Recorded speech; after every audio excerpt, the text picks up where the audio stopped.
Hello fam, how are you guys doing? Welcome and welcome back to my YouTube channel. If you're new here, you're absolutely welcome.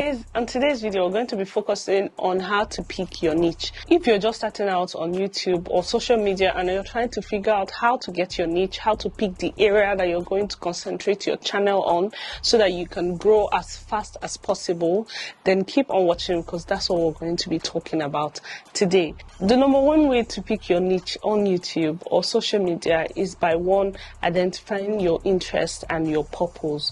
Now, identifying your interest and your purpose is what makes you tick, what makes you happy. So start by making a list of things that you are passionate about or that you have an interest in. It could go from gaming to cooking to baking to writing, whatever it is. Make a list of all of those things because that list is going to help you pick out the areas that you can focus on YouTube. And basically what that does, I feel like when you are able to pick your interest and your passions, that cuts down the most of the work because that way you're able to tell, okay, what is it that I can talk about or that I can do that I will be interested in doing every single time. It won't be like, oh, I'm working so hard, I'm so stressed, that kind of thing. So pick out your interest, make a list of all your interests and all your passions, make a list and grade them in from like number one passion to number two passion.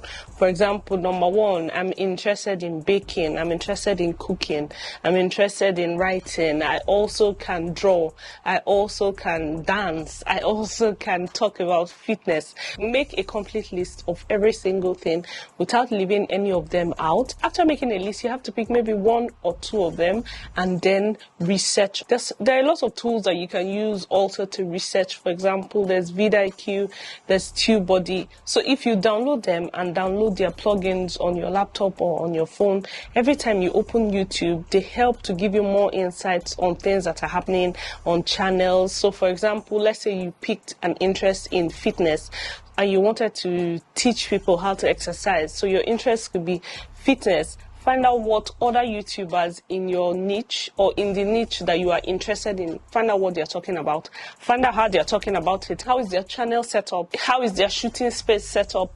If, for example, you're going into fitness niche, most of the fitness channels are set up with like a good, nice camera, a lot of space, and then you have their fitness mats and fitness, those kind of things organized, and then they show you how to exercise. So research your competition because even if you feel like, oh, I'm just starting, these people are not my competition yet, everybody's your competition, and you can learn something from every single person that has a channel in the niche you are interested in. So basically, what topics do your competition cover? What topics do they focus on?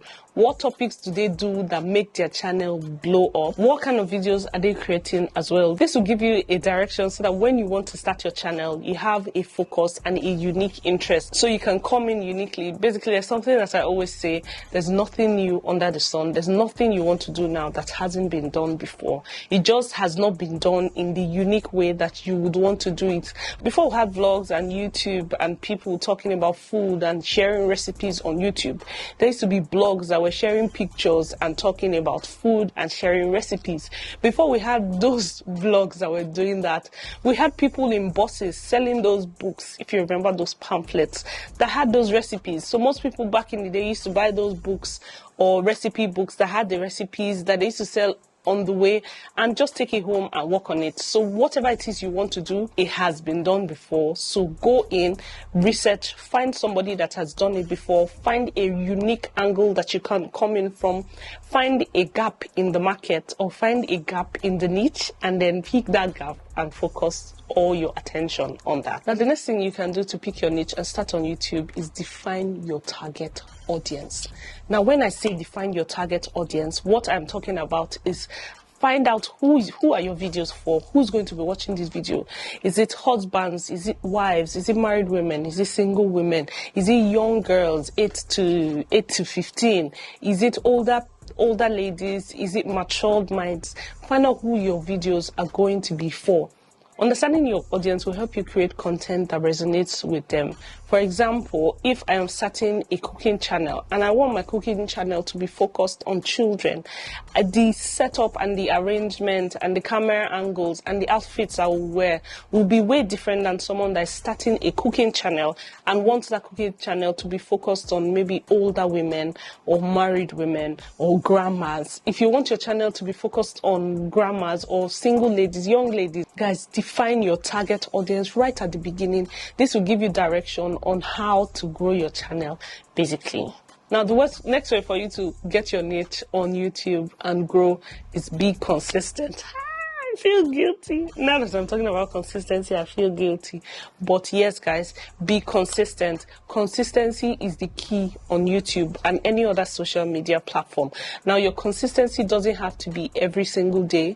You can be consistently posting once a month, every month. You can consistently post once a week, every week. Just making sure that whatever it is you pick as your consistency, you stick with it, and your audience and the channel itself knows that every Tuesday in the month, every first Tuesday, every last Tuesday, every single day, I will be creating content and I'll be posting it on here on YouTube or Instagram, TikTok, whatever it is you decide. Decide on a schedule that works for you and stick with it. Now, in deciding on a schedule that works for you and sticking with it, I'm not talking about creating an elaborate schedule. Pick a simple schedule. For example, once a week, and stick with that once a week for a couple of months. After a couple of months, you should have gotten the drive of it. If you decide you want to increase the number of days you'll be posting, that's fine. But if you decide not to, then stick with that day and just go with it on your channel. This will help you to build momentum and it will keep your viewers engaged as well, guys. And the final way that you can pick your niche on YouTube and start to grow every single day is by what? Experimenting. Everything is not going to work the way you think. Everything is not written in stone. So, for example, your first few videos may not be perfect, but with time and with consistency and experimenting, figuring out what works, what doesn't work, how to pick the right light, how to get the right angle, and all of those things, you'll be able to get what your audience likes, and you'll be able to get what works for you and for your channel. Also, as you experiment, listen to the feedback of your audience and make adjustments as you go. So what we really need to do is stay focused and be patient on what you're really passionate about. Your passion will be what will take you through the long run, especially when your channel might not be doing as well as you'd want it to be, or be going up, down, whatever way. Your passion is what will take you through the journey of YouTube or creating a social media brand. Thank you so much for watching. I hope you enjoyed this video and I'll see you guys in my next video. Bye.